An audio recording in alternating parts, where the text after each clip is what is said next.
All right, it is Steve Garcia, a couple days removed from an absolutely phenomenal 92-second win over Chase Hooper.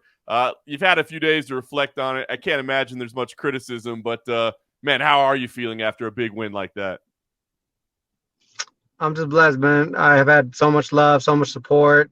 I'm really happy about my circle, man. Like, when I'm down, when I'm doing well, my circle just really, really supports me.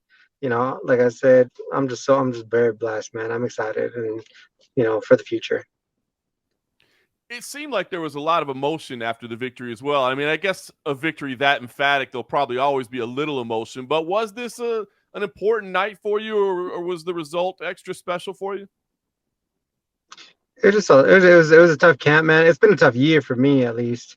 So to have an outcome like that, it just kind of just blows you away sometimes, man. You have like this 100-pound vest just like lifted off you. You can breathe, and man, you just take it in. Really, like that's the biggest thing is trying to be present in those type of moments because before you know it, you can't remember what happened, and you know those are the ones you want to kind of cherish. You know what I mean? Yeah, 100%. Sometimes it's like you only hang on to the losses because you wanted to win. And when you win, it was just like what you were supposed to do. And you really don't enjoy it the way you actually should. 100%. You just have expectations of always doing well. So you do well, then you move on to the next thing. Like Wink told me, he's like, Steve, smile. I'm like, okay, okay. I was like, you know what? Yeah, like I needed to kind of just take it in for a second. You know what I mean? Just because at that point it was just a lot of just relief at that point. I bet. I bet. Well, the good thing about removing 100-pound bag off your shoulders is it's easier to make featherweight moving forward, right? I mean, how how how challenging was that? I mean, the move back. How difficult did that prove? Is this the spot for you? I mean, talk about that process. Yeah, man, cutting weight. I don't think anybody likes cutting weight. If you like cutting weight, you're crazy. But yeah, man, it's a process. But my body's healthy as I can possibly get at this moment, and we're able to do it. So that's why we're doing it. I feel superior at 145. I feel strong. I feel like I can actually contend here, and I'm just excited to show what I'm capable of doing. It's really what it comes down to at the highest level. Yeah, a couple more performances like that, and people will really be talking about you as a top contender in the division. I mean, look, you knew you'd have the advantage on the feet. There was no question about it. But I mean, did you ever envision it going like that? I mean, we've seen Chase have some difficulty at times in the stand-up department, but he always shows a lot of durability as well, and he battles out of those positions. And you just never even gave him a chance to recover. I mean, did you see an opportunity to turn in a win like this? Honestly, like the style of the fight was kind of what I expected. Hit him with big shots, but not be over aggressive. I have had a tendency of doing that. So going to this fight, I was expecting a 15-minute, just um, pretty much a fight dictated by me. Like I was planning to for a whole 15 minutes, just go out there, just take it to him, and just put him in pain in every position that we were going to be in. I told Wink in the back, I was like, he ain't taking me down. He's not taking me down tonight. And you feel those in the back sometimes, and it just ended up being that way. I was able to dictate, where this fight took place, and I held center of the octagon, and I was able to, unleash, hell on him. So that's what I, you know, in my head, I plan on doing it, but I plan on doing it for 15 minutes because he's so tough, he's so durable. I don't think he's ever been put away.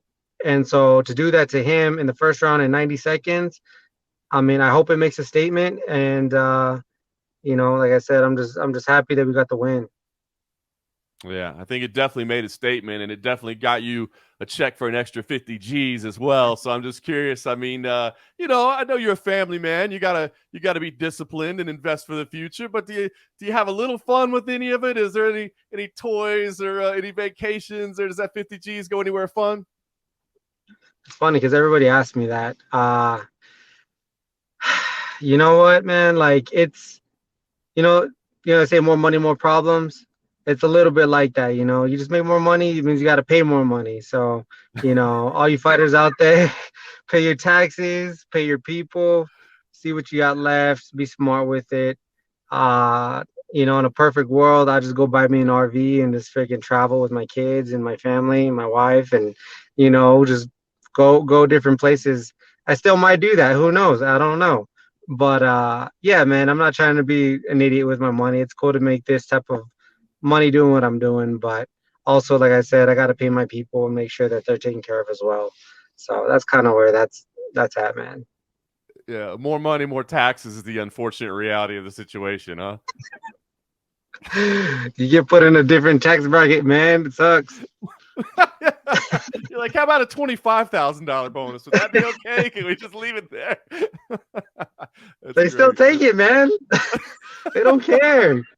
They they take it. So it is what it is, I guess. And we all deal with it. Just I don't. Part of it, I guess, right? That's part of it. That's part of it. Well, listen, I know, as I said, I know you're a family man. I'm sure you want to decompress a little bit. So what's the plan for you after? I mean, do you take some significant time away? I mean, I know in training camp you got to be selfish, so I'm sure now you want to go and give some of your time back to the family. So do you take significant time off? Just a little bit time off? Like, what's the plan? 100%. Like spend some time with my family. That I am very selfish in the training camp, and they're amazing. I mean, I don't want to say like it's they love it, but they're amazing in the process. I feel bad, that I have to do that, but my wife holds it down, and she's amazing, dude. I'm blessed, and I probably wouldn't even be in the UFC if it wasn't for her. Those are the people that you got to have around you, and I'm just happy that she's mine. I think that when I'm in training camp, I am a different person, or like I can just be doing normal things, and then all of a sudden, boom, like my opponent. And I told her, I was like, I think about my opponent more than I think of you sometimes. It's not like I want to do it. It's a switch I can't turn off. It sucks because there's a guy training to kill me. You know what I mean? So when I don't have a fight in mind, I get to be me and I get to be present with them, and I got to give that to them. I don't know. That was my last fight of my contract. I'm not sure what's next.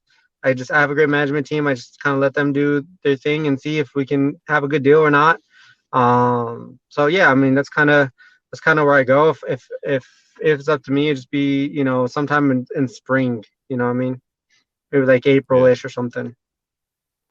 Well, I may be going out on a limb here, but I don't think they're letting a guy walk from the organization from after a performance like that, man. That was pretty spectacular. So I think you got to feel pretty excited about the possibilities of a new deal. I hope so, man. I hope so. I leave in God's hands, and I let my people take care of it.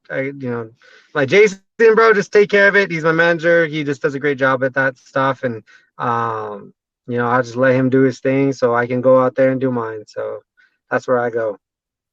I love it, man. Well, listen, it sounds like you're in a really good place right now and you got it figured out and moving in the right direction. So I know, as you said, you made a statement in that performance, and we look forward to seeing the next one, hopefully in the early spring. In the meantime, I won't take up any more of your time. Go enjoy that family, and you don't have to be selfish. We'll go be selfish with the family.